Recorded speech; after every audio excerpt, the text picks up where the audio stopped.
Hours. We'll just wait for it to start.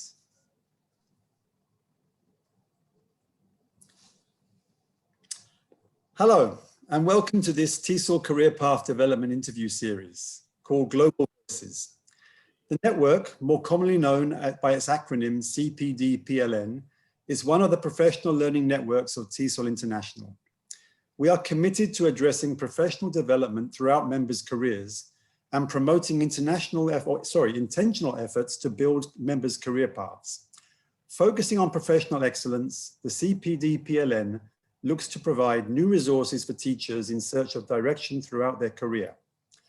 This interview series is one such resource. To promote the international aspect of our PLN and of TESOL International, we have invited one prominent member of our profession from each continent to share with us their own career path. Their experience, their insights, and their advice will surely offer you food for thought in your own journey. Our guest today is from North America, or more specifically, Central America.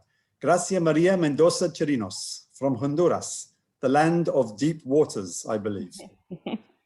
Grazzia's career has led to her now being a project management specialist for USAID, but this is just one step in her varied TESOL journey, in which she has made significant contributions in various aspects of teaching and service to our profession. Let's hear more about that journey. So, welcome, Grazzia. Thank you for the invitation, Mick. I'm very excited to be here and to share a little bit of who I am and what I have been doing for some years. And for me, I think it's a very exciting journey. I hope everyone finds it as exciting as I have. We are delighted for you to be here. And what I'd like to start with really is to ask you to say something about your current context. So maybe you can talk about what you're doing currently, and also maybe give us a little bit of insight into the country of Honduras, because unless people know it well, it might be one of those places that some of our viewers will not know so much about. So we'd love to hear a little bit about Honduras and about the TESOL context in Honduras as well. So please go ahead. So if you allow me, I'm going to share my screen right now so I can show you exactly where Honduras is. And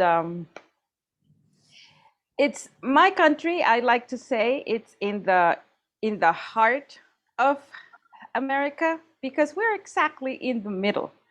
And if you can see in the map, we're right there in between Central America, and everything goes through us because we have those beaches to both sides of our country, and we are connected by borders to other countries.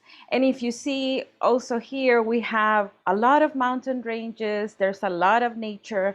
We have Caribbean beaches to the north, and then we have black sandy beaches to the south. And if you move around the country, the weather will be different depending on where you go. If you go south, it's going to be hotter. If you go a little bit to the west, it's going to be a little bit cooler, and so on. So there are a lot of things to do in our country and a lot of things to enjoy. If we talk about the context, and if we talk about the TESOL context, I can say that we have an interesting situation going on in our country. We have two types of TESOL settings, if I can say that. We have those settings where we have private bilingual schools, where children of high income, middle income families attend schools, and these are private schools where where all subjects are taught in English. And only 95% of the classes are taught in English, and children at the end of their high school years, they are bilingual. Then we have the other context, and it is the public school context, where we have students who come from low-income families, very poor families, and they are supposed to have access to English according to our national curriculum, but the reality is that it differs. And we have within that public school context two settings, and it's the secondary school and then the primary school. Secondary school, we have certified teachers who are intermediately proficient in the language, and they are teaching sometimes their classes in English, sometimes they're teaching their classes in Spanish. But then in the primary context, where I think we should have better prepared teachers, we have teachers who are Spanish teachers who are teaching English. And they are not teaching English in English, they're teaching English in Spanish. And that means that our students are mostly learning about translating vocabulary, and they are also only learning the verb to be as part of grammar. That is the what they learn at that stage. And then that happens in every year from first grade all the way to sixth grade. By the time they're in high school, they haven't learned much in 6 years. So it's an interesting TESOL context where we operate, and we see the need not only for our teachers to develop their methodological, pedagogical skills, but we also find the need of them developing their proficiency skills to be able to teach in the classroom. And then seek ways in which we can certify them as English teachers, because we have teachers who are not English teachers teaching the subjects. So it's an interesting context when it comes to TESOL in Honduras. Yeah, it sounds actually quite similar to many countries where there is a divide in privilege perhaps and access. But I know that you've been very heavily involved in LTA organizations in Honduras. We'll come back to that later, and maybe you can elaborate a little bit more on the work that you have done. So yeah, thank you so much for this introduction to the country. We now know a little bit more about Honduras. What about your own current work context? So at USAID, where I'm currently working, we work directly with the Ministry of Education. My job as a project management specialist is to supervise, monitor, and facilitate the work of projects to make sure that the Ministry of Education has comprehensive curriculums, that we address quality of education, to ensure that we have materials in the classroom, and that we are heavily investing in continuous professional development for teachers. So our area of focus is Spanish.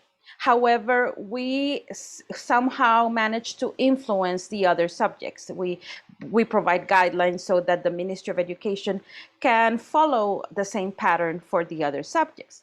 We make sure, while we are in a specific area of coverage, we make sure that everything that we do is done together with the Ministry of Education to ensure sustainability, but also to ensure that whatever we do in one area of the country is replicated in the rest of the country.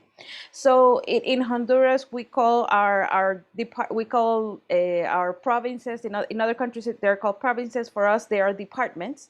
So we have 18 departments, and currently, with the work that I am doing, we work in 8 departments. And so far, we have managed to expand our work to 12 departments. So we are seeing the change, and and with the methodology that we have been using, it has been so helpful for teachers, because different from the past, when a methodology was just provided for them in a book, we have been doing application in the classroom. So we actually go to the implementation in the classroom.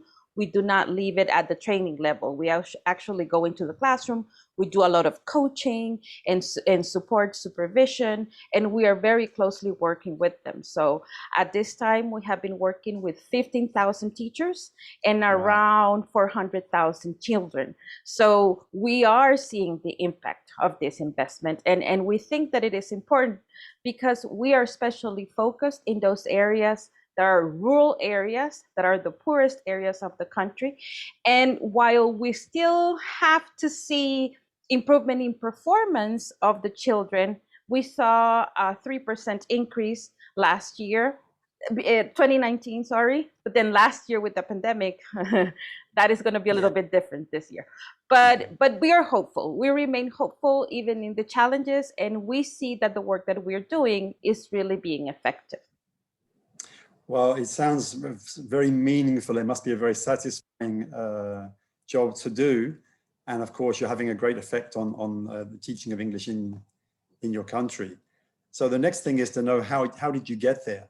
We're going to go back to the beginning. We're going to go back to the beginning before you even knew what TESOL was. So could you talk a little bit about your life before TESOL? Give us a little bit of background about how you grew up, where you grew up, and maybe jobs that you did which were not TESOL related before you actually made that decision to join our profession.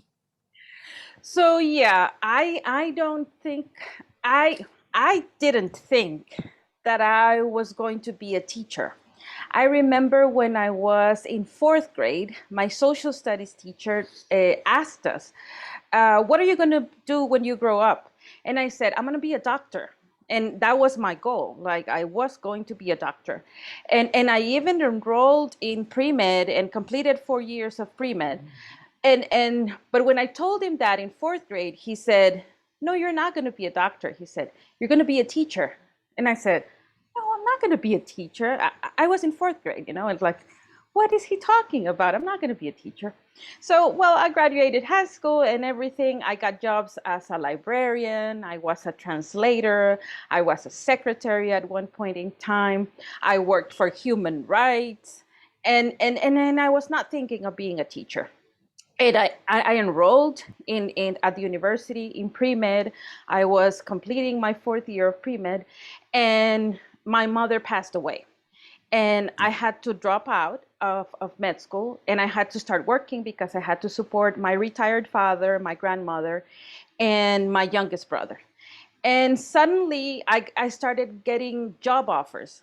And all the job offers were either teaching at a bilingual schools, teaching English, because I had graduated from a bilingual school, and or they asked me to be part of the binational centers teaching adult students, and and these were the only offers that I got, and I was like, huh. This is telling me something. So really, TESOL found me, right? I didn't find TESOL on purpose. And after many years of working in schools and being a coordinator for English programs and being an assistant coordinator for English programs, I decided that, well, this is a turning point. I really need to get a degree for this that I am doing, because after med school, I said, no, I'm going to go into psychology because you don't need to be there full time. And I enrolled in psychology and everything. But still, the jobs that I got offered were for teaching English. And I was like, it doesn't make sense. You're studying something and you're not seeking or getting jobs in that line of work. You should get a degree in what you're being offered. And then I got my undergraduate degree in TESOL, got a master's in international education, and then a master's in TESOL. So in reality, I think TESOL found me, but I think it was a good thing. Well, it sounds like it. And it also sounds like, maybe at the beginning, the justification was, well, the market needs English teachers, so I'll do that. Of course, once you started doing it, the history tells us that it became more than just a job. So because you've been so passionately involved in the profession since then. So maybe we could move on to that and actually look at the various milestones in your career. It's a very varied one. I mean, I look, your teaching that you've done has been very, very varied. So could you perhaps elaborate for us on those on that TESOL career and the various milestones within that time? So as I said, I started in binational centers working with adult students. So I was not a teacher. So I had no idea how to teach. While my students learned, and they said that my classes were really good, they felt happy with my classes. When I look back, I know that my classes were, and if you think about methodology and pedagogy, you think my classes were a disaster. Like I was a really bad teacher. And because I just followed the book line by line, step by step. And if you remember those books from 20 years ago, they had that scope and sequence. And I just followed that like step by step. And I did everything. And if they mentioned this activity, I would do that activity. And if they had this for pair, my students seemed to like it. And they seemed to think that I was doing a good job. But I thought that when I look back, I think like I was such a bad teacher, and I'm sorry for my students. But I was fortunate to have peers and to have colleagues that whenever I had doubts and whenever I had questions, or because I didn't know how to plan, I didn't know how to do a lesson plan, they would teach me. and they would share. So I was very fortunate to have people around me that were willing to share their knowledge and share their expertise. And I think that shaped me as a professional too, because when it came my time to know something, I would immediately go and share it with everybody, right? So that kind of shaped me as a professional. And I was very young when I started teaching. I was only 19 years old. And so it was a good time for me to be shaped by others who were experts in the field. So when I worked at different levels. I worked from preschool. Afterwards, I worked in preschool. Then I worked elementary. I worked in high school. I was a tutor. I did many things and worked through all the levels from the K-12 range. Then I remember in 2006, one of my undergraduate teachers said, Gracia, there are two job opportunities. One is as the director of a school, and the other one is a 6-month temporary position at a university. And this is an agricultural university that is U.S. Directed, but is based in Honduras. And this university has students from all over Latin America. So for me, the choice was clear. I didn't want to do anything administrative yet. And I said, well, I have worked at all levels from preschool to high school. I think the next step in my job pathway is to go to the university and work in higher education. It's only going to be 6 months, but the experience is going to be a great one. Well, those 6 months turned into 12 years. And I was there for 12 years. And I started as a teacher, then became coordinator of the program and made many changes and many improvements. And I think that was another key thing that shaped me as a professional. And this is why when I arrived there in 2007, January 2007, 2 months after I had been there, one of my colleagues approached me and said, have you heard about TESOL? And I said, yeah, I have attended like 2 conferences, that local conferences that we have had here. So I have an idea what it is. It's speakers and concurrent sessions. And there's a place where you see books. And I know what TESOL is, I told him. And he said, oh, okay. Would you be interested in presenting in TESOL? I said, what does presenting at TESOL mean? And then he said, well, we send a proposal and then we travel to TESOL International and we do a presentation if the proposal gets accepted. And I said, well, let's do it. And he said, you need to keep in mind that there's only a 20% acceptance rate. And I said, well, we already have a no. I said, let's do it and try. And it got accepted. So March 2007, I was in Seattle presenting about the work that we have been doing in the classroom.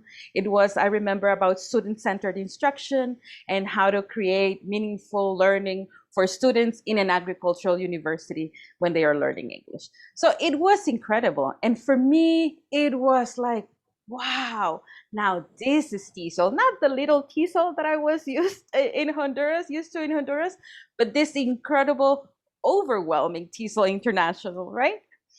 And I remember the first 2 years were overwhelming because I wanted to attend all the sessions. I wanted to learn everything.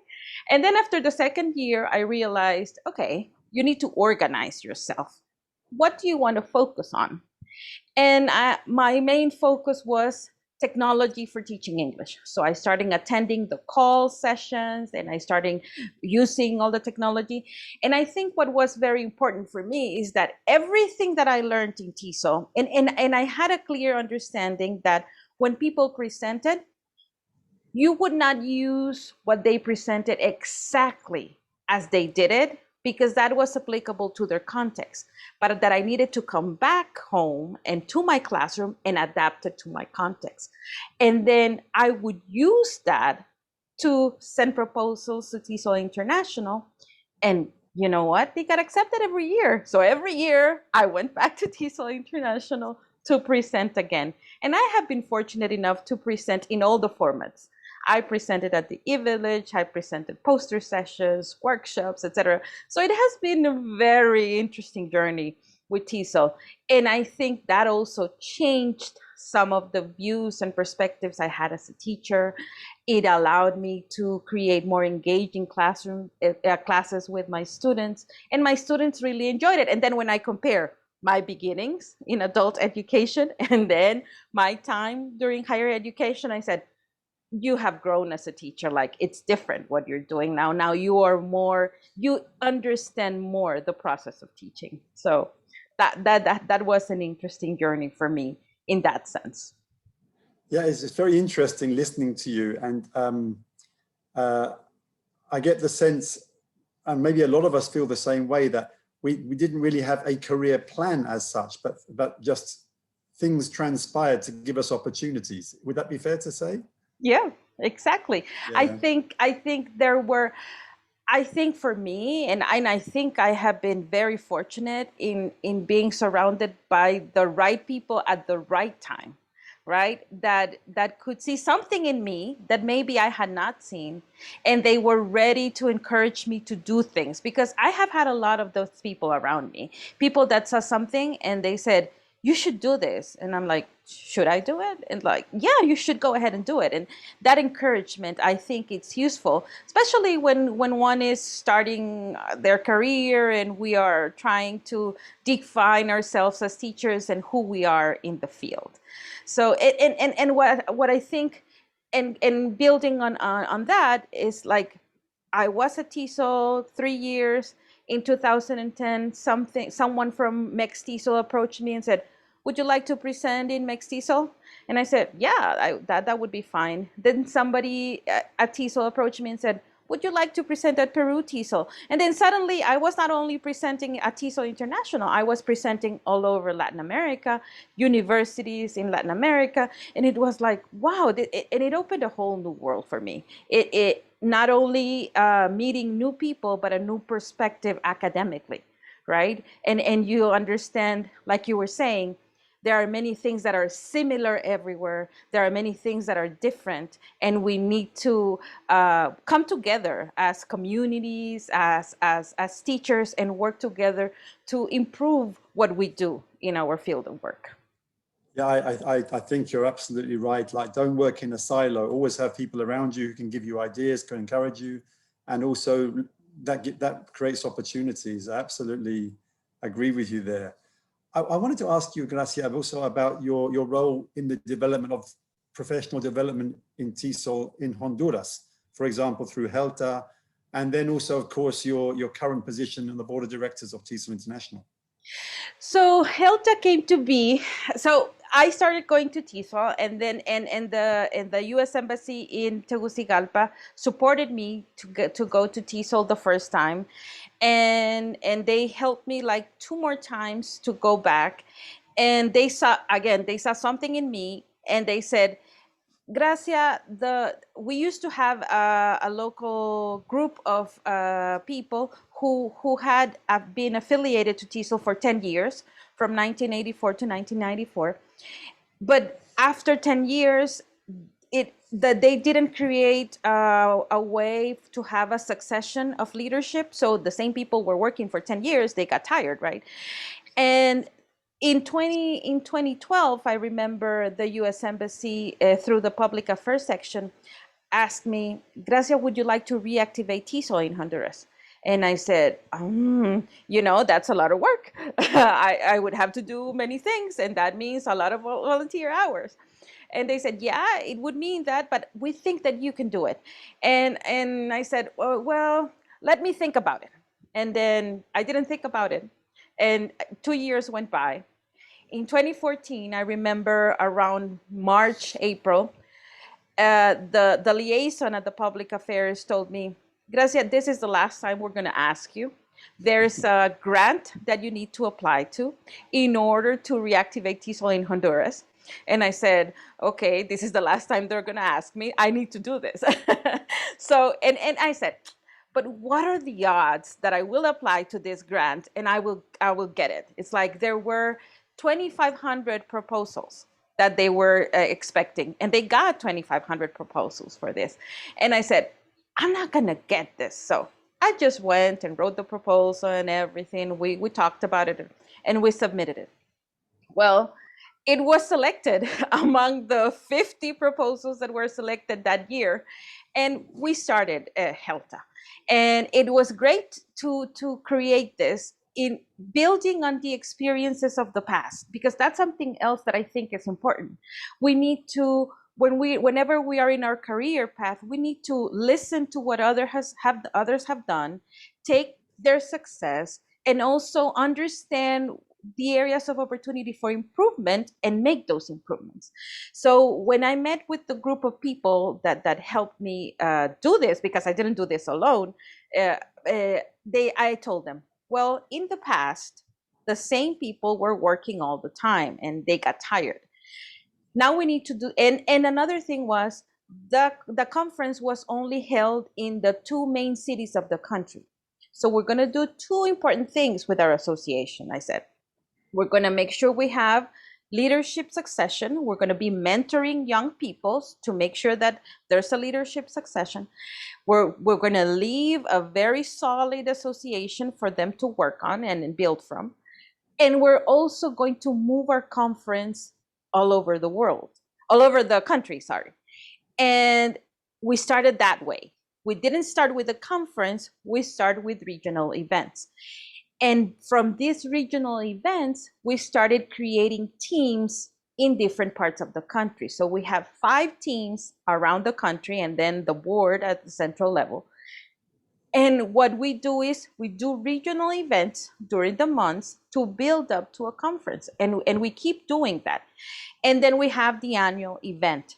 And this created not only more knowledge of what TESOL is, but this created for people a sense of, and for teachers, I am important. And these people really care about my professional development. And they have started to, the teams have grown. So now the teams, in the beginning, the team was 1 or 2 people, but now the teams are groups of 10 people in the regions, and they are working to create events for regional development, for professional development for the teachers. And right now, they are focused on building that leadership succession within their groups. So the leaders are already mentoring new people, and the board is already mentoring new people to become board members. So I think the goals that we set up for when we decided and to create this idea, they worked. That sounds amazing, and reaching out to the regions, I think, is so important. Often it can be so centralized in the major cities, and that's a great initiative, I think.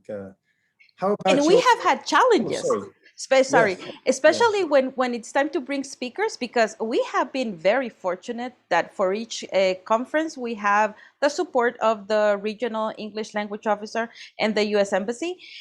And we bring speakers from all over the world, and it's challenging when we bring them because they need to fly into one city, and then they need to ride a bus or a car to the city where the actual conference is.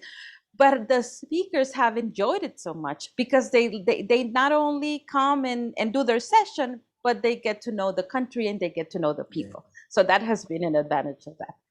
Otherwise, it can be like a hotel and a conference center. Exactly. So what about your experiences being on the board of directors of TESOL International? How are you enjoying that? I think it has been an interesting ride. Usually, people might think that it is.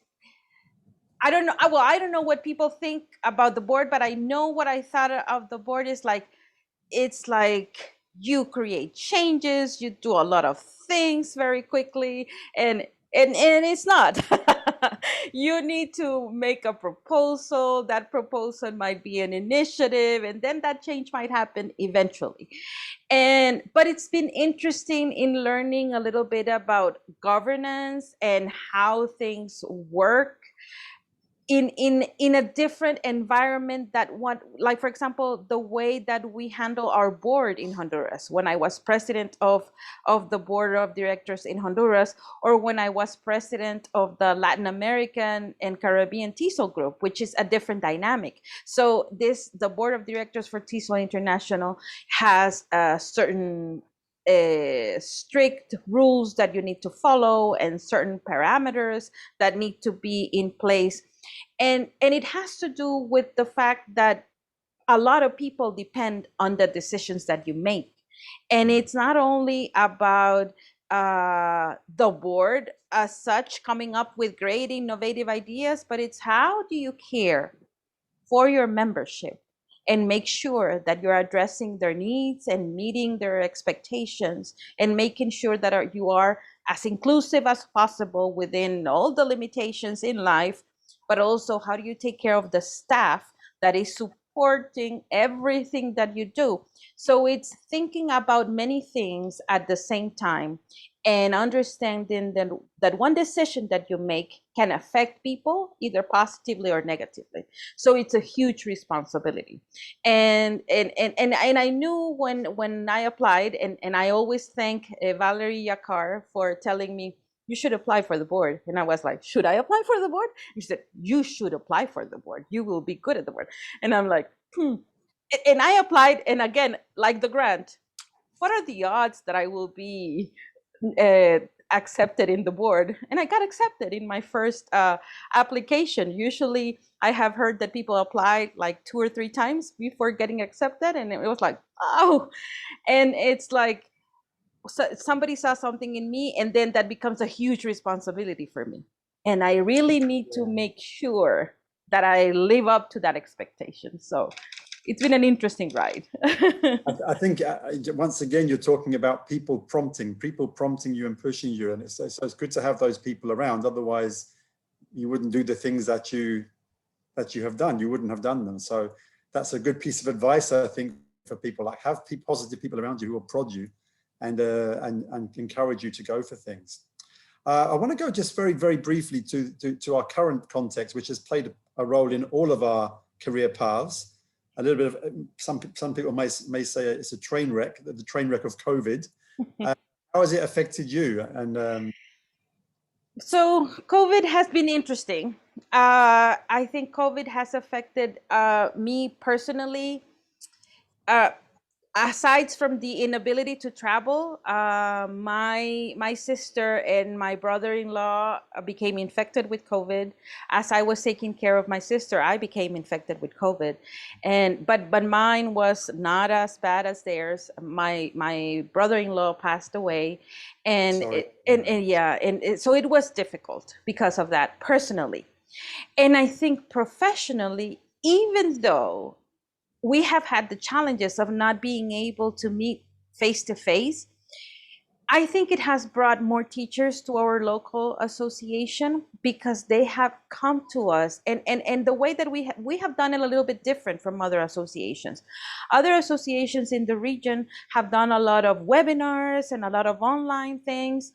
And what we observed is that our teachers were not really interested in online things and webinars because they already felt overwhelmed because they were being asked to pivot immediately to an online format. And they were like, we don't know how to do this. So our regional coordinators got questions. How do I create a lesson plan for this situation? How do I work in a distance learning format? How do I support my students during this time? I cannot do this. I have never done it before. And the Ministry of Education doesn't have the right tools to support them in that way. So as a local affiliate, we became engaged in doing that one-on-one. So from all the requests that we got, people divided themselves and we started giving them models, how to create a lesson plan for distance learning, how to best support your students, creating WhatsApp groups, creating Facebook groups. And we had done this because several of us have worked together in different institutions. So we had done this in our classes before, so we knew how to do it and we knew how to support them. So we were able to support around, so far we have supported around 200 to 300 teachers who have been doing this. And taught them how to pivot in this situation. Also, the work that we have been doing has allowed us to bring more people to connect to TESOL International, because all of us, like I'm an advisor for the board right now, but all the members of the board have been to at least one TESOL International convention, and they understand the benefits of being there, and we wanted to connect our teachers there. So far we have connected 25 of our teachers to TESOL International. We are seeking to connect 40 more. And all of this is thanks to the support of the Department of State. We are very fortunate to have that support. But we want them, and we know that these 60 teachers that are now will become engaged with TESOL International will be able to spread the word, because we emphasize a lot on be that multiplier effect. Don't stay with what you have learned. You need to expand this to other teachers. So 2 or 3 teachers that you touch, that will be effective. So that's great advice. I think that's great advice. And talking of advice, I'd like to come to our final thoughts. So, you know, you've shared with us your very varied career, which has been amazing to hear. And I'm just wondering if you could maybe share with the viewers, to end with, any reflections that you have, any pieces of advice, any regrets perhaps about decisions made along the way. So please, it's over to you. So when I think about myself, and as I was reflecting about my career path, I think that I am a very fulfilled human being. I am happy with my life personally and professionally. I think that I have been able to accomplish all the goals that I have set to myself, for myself. And I think what I like the most of what I have been doing is being able to share with others, being able to support others to grow. So recently I have been mentoring teachers, and for me that's great, because I can see people grow like I did, right? And encourage them and support them and come up with ideas for them to do. So if I were to do this all over again, I think I would do it the same way. I think I wouldn't change anything. I don't have any regrets. And there have been challenges. I have had a lot of no's. So right now we have talked about all the yeses that I got, but I have got a lot of no's in the ways and a lot of rejections. But I think what has been key to me is never giving up and thinking that everything that we do somehow contributes to the growth of our countries, of our students, of our region. And I think that allows me to wake up every morning and do what I do. And if you think about my journey, my volunteer work and my day jobs have somehow always been connected. Because of all the volunteer work that I did, I got my job at USAID, and I'm now be able to make a bigger difference that I had done before, right? So I think that everything that we do should have that connection somehow to allow you to build that career that you want for yourself. And I think focusing on the accomplishments instead of focusing on the rejections has helped me. And some people tell me, you're a dreamer. You're dreaming of this ideal world that might never happen. And I say, let's keep dreaming and let's make sure that we make those dreams come true. And I might be only a little drop in the ocean, but I think I'm making a difference. So don't forget where you come from. Don't forget to give back. Don't forget to contribute to your country, to your region, and make this world a better place to live, right? That's a great way to end. And by the way, you say you're a little drop in the ocean, but I think you make a big splash. Thank you. So everybody, we hope you enjoyed this Global Voices interview and you can take something away to reflect on regarding your own TESOL career path. We hope you will take the opportunity to enjoy the rest of the series available on our YouTube channel.